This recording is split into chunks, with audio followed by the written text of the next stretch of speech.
Hey there, my name is Sean, and this is Suicide Noted. On this podcast, I talk with suicide attempt survivors and ideators so that we can hear their stories. Every year around the world, millions of people try to take their own lives, and we almost never talk about it. We certainly don't talk about it enough, and when we do talk about it, when we engage with people in any kind of pain, most of us are really not good at it. So one of my goals with this podcast and some other related projects is to have more conversations and hopefully better conversations with survivors, in large part to help more people in more places hopefully feel a little less shitty and a little less alone. Now, if you are a suicide attempt survivor or ideator and you'd like to talk, I'd love to talk with you. Please reach out. Real simple. hello@suicidenoted.com. One of those other projects I mentioned was the tour, and today you are going to hear from some of the people that attended two of our tour events in New York City and in Massachusetts, Gardner to be exact. This isn't the actual conversation I had with my past guests, but conversations, short conversations I had with some people, audience members, and sometimes the guests themselves after the event. Unfortunately, I didn't get much media in New York, so there's no photos, there's no video, but we got this. Then, of course, the memories of the event itself, which was great, took place in this big church. We all sat in a circle. With Massachusetts, I've got some more stuff that I'll be putting out at some point soon, but again, that was also a really cool event at a cool space on Main Street. Both audiences were great, lively conversations. I appreciate the guests and, of course, the conversations I was going to have after, which you are going to hear right now. As always, remember, we're talking about suicide on this podcast. My guests, and in this case, my audience, we don't hold back, so please take that into account before you listen or as you listen. But I do hope you listen because there is so much to learn. The audio quality is not the best, but it's good enough, and I hope you enjoy these conversations. My name is David. Why did you come here this evening, David? Because I did the podcast with Sean. After sitting with it for a little while, I wanted to keep the conversation going. What's your connection to suicide? I had a suicide attempt when I was in my early 20s, and I've had some other forms of ideation. It's something that seems to pop up about every 10 years or so, and I go through really tough times.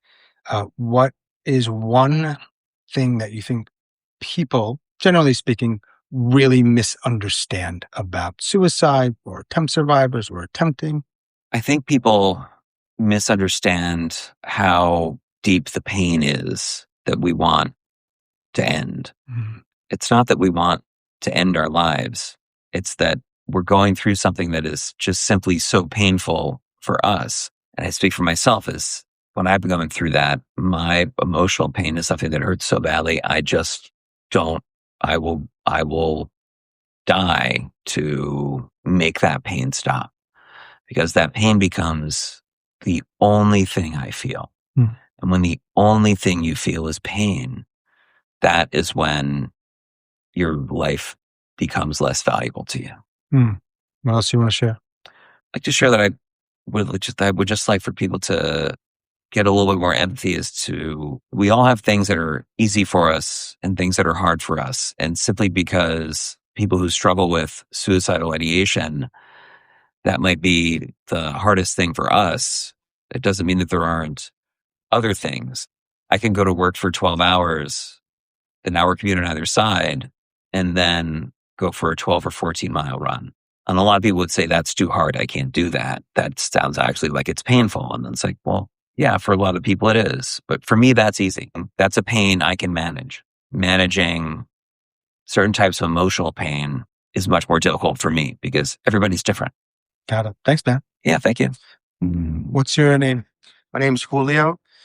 Julio, why did you come here this evening? I've been through a lot of pain in my life, and I wouldn't wish that pain on my worst enemy. And I know what it's like to feel hopeless and helpless. And if I can help just one person by speaking out, then that's what I want to do. What's your connection to suicide? I've had two attempts in my life, one in my 20s and one in my 40s. What keeps me around now is my daughter. If it weren't for her, I think I would have gone through with it at some point. It's something I think about a lot still, but I know it's not an option for me anymore because of her. So when I realized that, it was kind of a sad moment in my life, because I knew that door was closed and I was kind of stuck here. So that was kind of hard to deal with, but I'm here, so I got to be the best dad that I can. Last question. What is one thing that you think, in your experience, people really misunderstand about people who are in this kind of pain? That they're only thinking about themselves, that it's possible to think outside of that pain box when you're in it, because it's really not possible when you're not thinking rationally. And to judge someone for that is, I understand it, but if you're in the situation, you know that it's impossible to think of someone else's feelings sometimes when you're in the darkest place. Thanks, man. What's your name? My name's Edward. Edward, why did you come here this evening? I came here to support this show, this podcast, and to sort of experience this conversation face to face, because this is a conversation that needs to be had. And I think this show does it, even if it's just a little bit, this show helps.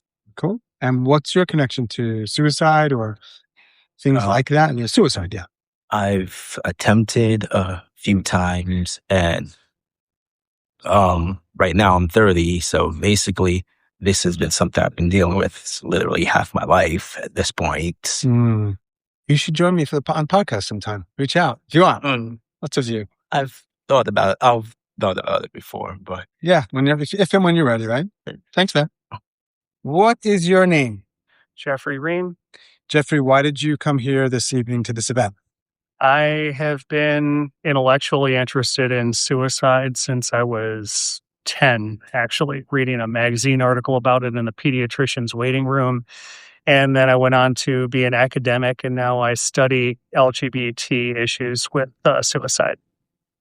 So what's your, if any, personal connection to it beyond the personal academic collection? Interestingly, after doing research, I did end up losing a friend and two friends of friends to suicide. And it really gave me a different perspective. It's like, in one way, all this expertise equipped me to know a lot about what to say and what to do and how to react.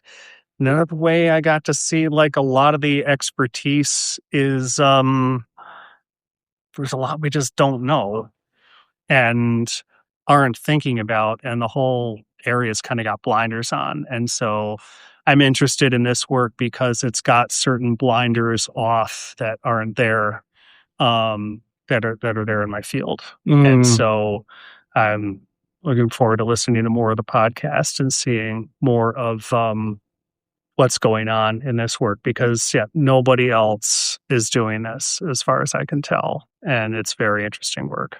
Thanks, man. What is your name? My name is Kate. Kate, why did you come here this evening?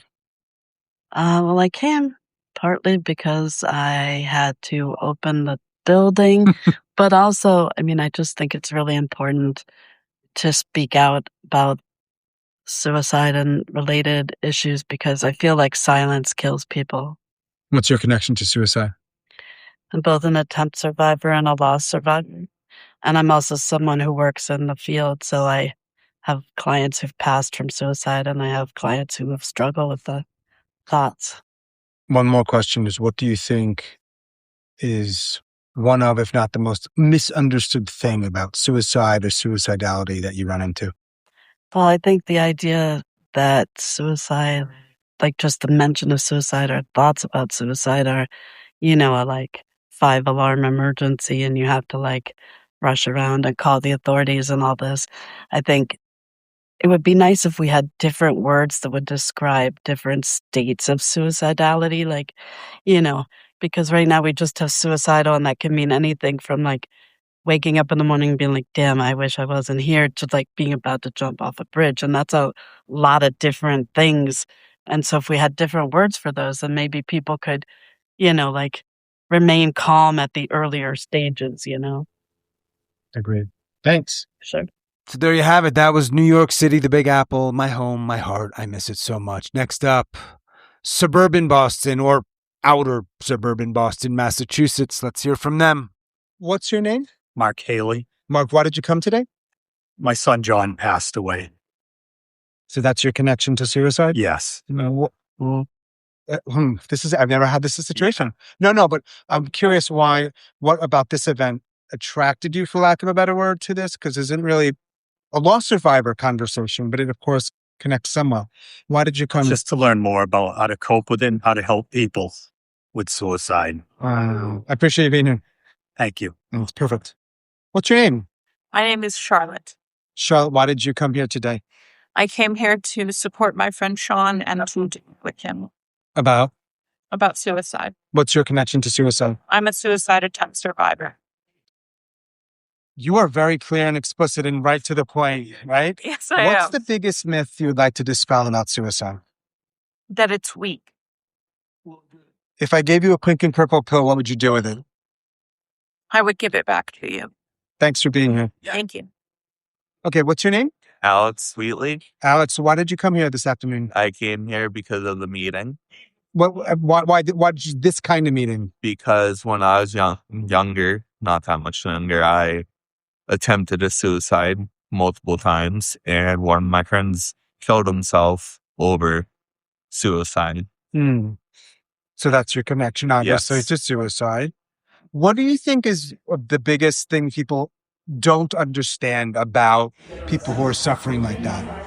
I feel that it's more of the fact that they don't know how to talk to each other about it. It's one of those things that's a stigma. They feel like it's kind of like a scared thing to talk about because they don't want people to keep doing it. So when you say that, you mean the people who could help people by talking with them, they don't do it because of the stigma or something? Because of the stigma, and they don't want to give them ideas of how to keep going about it. But there's things that they should be able to do. They should be able to talk about it because it makes everything a little bit better. Remember the pink and purple pill question? Yes. So a painless death. Yeah. Nobody knows it's a suicide. I'm talking to you today on a Sunday in Gardner, Massachusetts. What would you do if I gave you that pill? I would get rid of it. Why? I would feel like because I've already tried that I don't need to. Even though there's a bunch of shit and stuff that's not good in my life, I can go through it and figure out how to go about it better. I don't need to die because of certain situations. Perfect. But yeah, Thanks for being here. thank you. What's your name? Tyler Sanders II. Tyler, why'd you come here today? To support you, Sean, but also have a personal connection to suicide through friends and family members Got to try that have tried. and succeeded. For lack of a better word, No, completed? I count myself fortunate, but also fearful, and knowing that that none successful, but I worried. What is it like for somebody who has people they're close to who have tried to take their lives, and then you're listening to people who have also tried, and in this case, like them, they're alive? Yeah, I mean, I think part of what I had an experience recently, maybe a year and a half ago, with a close friend who was he was diagnosed with bipolar disorder. He'd gone through a really tough journey. He'd gone through a really traumatic relationship, and was trying to balance out his medication, which didn't always work well. And I think we just spent a weekend together in Vermont, and he told me later that weekend might have saved his life. And I think in hearing that and hearing the conversations today, I think what I want to do for my family members, my sister still struggles with depression. I have a niece now who's struggling, is to learn how to be that prevention through space more than anything else. Because I didn't tell him in that moment, but I connected him, tried to connect as best I could with my own experiences. But more than anything, just show him that he's a friend that I love, and goddamn, I'd miss him if he died, if anything happens. So trying to learn a little bit more about that. Thanks for being here. Yeah, appreciate it, Sean. Thanks. What is your name? TJ Sweeney. TJ, why did you come today? I work in the field of suicide prevention and addiction and recovery. And I think there's a big overlap in those two worlds where I spend a lot of my work time. I also have lost my nephew and two dear friends by suicide. And I think we really have to change the way the culture regards suicide, and we need to push past the silencing, the stigma, and the shame, and meet it with compassion and candor and courage until we can shift the culture enough so that my suicidal crisis is seen as a measles outbreak. Hey, look, you got some spots on your chin, kid. I care about you. Let's go have that looked at. Right. Instead of, there might be something wrong with him, but it might be. And freaking out. Which is the name of your podcast. The name of my podcast. I don't know what we're doing S-word. with these videos, but what's the name of your podcast? S-word, the podcast. What's And the tagline or a brief description? It's people with lived experience and people, content area experts, talking about suicide. The 4 episodes that we have recorded thus far are helpful and hopeful, not morbid, not dark, not in any way difficult to listen to. And I've just really been encouraged at people's willingness to open up and talk about something that we really need to talk about. One last thing. Actually, 2 things. S-Word was a movie, documentary. Make sure you don't have any copyright issues. I won't include that. Don't worry. They might sue your ass. They probably have no money either, because who does with this stuff? I'm going to ask you perhaps a unexpected question. The pink and purple pill question, which is take the pill, go to sleep, don't pain, don't wake up. What do you do with it today? Today, I have to say, I can see how that device might help me postpone a desperate act, knowing that I might always have it to rely upon should things really go to shit. And I can see the practicality of having such a device as an option that would keep me from needing to use such a device. Ironically, yes. Right? Perhaps, yes. And I really appreciate that question, and I reserve the right to steal it because, people in the podcast world do that stuff. People are going to be pissed at you because that's my shit, but that's cool. Thanks, man. Appreciate it. As always, thanks so much for listening and all of your support. Special thanks to everybody who came out in New York and Massachusetts. Thanks, everyone. I really appreciate it. If you are a suicide attempt survivor or ideator and you'd like to talk, I'd love to talk with you. Please reach out. hello@suicidenoted.com. I legitimately hope your day does not suck. And that is all for this week's episode. Stay strong. Do the best you can. I'll talk to you soon.